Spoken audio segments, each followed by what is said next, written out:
All right, the third lesson. It's another one of acceptance. You have to accept that you don't know everything that you need to know right now. You know enough to get you to where you are. Maybe you're at 50,000, 100,000, 200,000.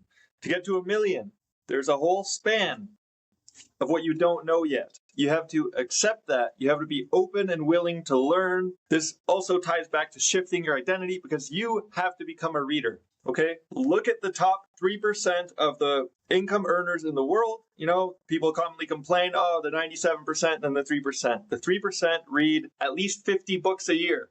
Okay, that's one a week. Is that daunting to you? Don't worry, you can get there. You can work your way up to it. But if you don't already understand the exponential advantage that you can get from books, you are going to have to change your identity, first of all.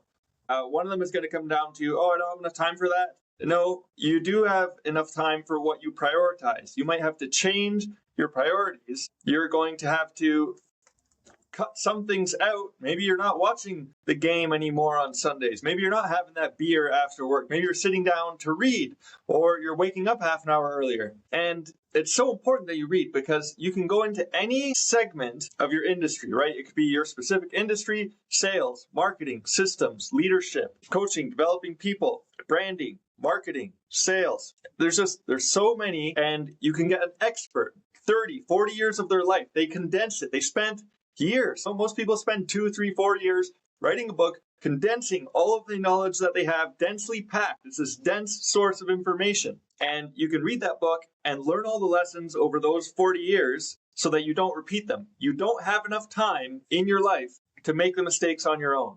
You just don't.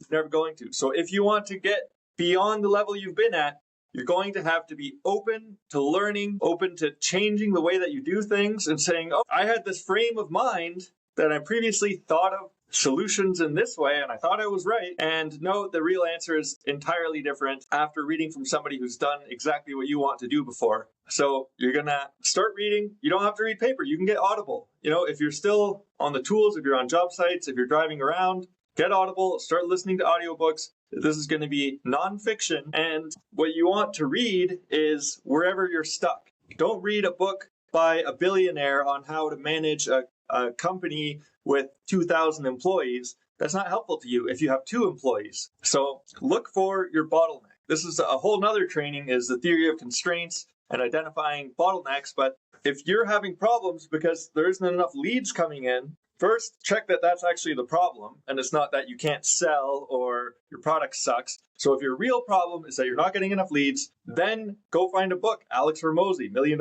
Leads, or $100 Million Leads. Okay, there's lots of books that can specifically direct you. There's expert marketers. You go on ChatGPT, say, give me a list of the 10 best books on marketing that are most suitable for somebody with a company this size, doing this revenue, and this is my revenue goal. And it's going to give you that list and go through, order them, get it on Audible. The best way to consume information is to read it and also listen to it on Audible. So you get both. And that way you have the visual, you flip along, and you're listening to it.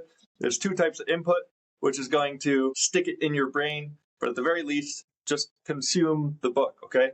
So that's it for this lesson. Is you're going to have to take on the identity of a learner, okay? Drop the ego. Oh, I've done this before. I worked for one person for several years and I know how they did it, so I know what I'm doing. No, you don't know what you're doing, and you probably don't even know how much you don't know. So start to develop that habit now, and you'll see it'll progress. And eventually you might not think that you enjoy reading right now, but once you read a book and one line from that book makes you $100,000, then you're really going to enjoy reading. Okay, it's going to be your favorite thing to read nonfiction because it makes you money, because it gets you the lifestyle that you want and the results that you want, and it helps you to buy back your time, like you see right here. So I hope that you're already reading. But that's it for now.